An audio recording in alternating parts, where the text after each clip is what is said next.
విశ్వాసంగా దేవుని యందు నమ్మకం ఉన్నాడంటే దేని బట్టి? దేవుని యందు నమ్మకం కలిగి ఉన్నాడు కనుక విశ్వాసం అనేది వచ్చింది. శరీరంతో పాటు ఉన్నట్లయితే ఆయనకి నమ్మకం ఉండేది కాదు, విశ్వాసం ఉండేది కాదు. నమ్మకం లేకుండా విశ్వాసం లేకుండా అంత మాత్రం కూడా జీవించలేము. అందుకని అబ్రహాం అన్నాడు, ఆయన క్రియల మూలంగా మరి దేని మూలంగా కాదు కానీ విశ్వాసం బట్టే అబ్రహాము దేవుని ఇష్టడుగా జీవించాడంట. ఇష్టం లేకుండా జీవించలేదు, ఇష్టడుగా జీవించాడు.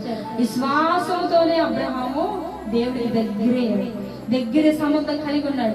విశ్వాసం లేకుండా దేవుడికి ఇష్టడైనట్టు అసాధ్యం, ఎంత మాత్రం కూడా సాధ్యం కానే కాదు. దేవుని సన్నిధి లేకుండా, దేవుడి ప్రార్థన లేకుండా, దేవుడితో సహవాసం లేకుండా దేవుడికి ఇష్టంగా ఉండడం అసాధ్యం. మనం ఎంతసేపు మన ప్రయాస పడ్డామంటే అది దేవుడి దగ్గరికి చేరనే చేరదు. మనం ఎప్పుడైనా దేవుడికి ఇంత పని చేసామనుకో దాన్ని ఇంతగా ఆశీర్వదిస్తాడు.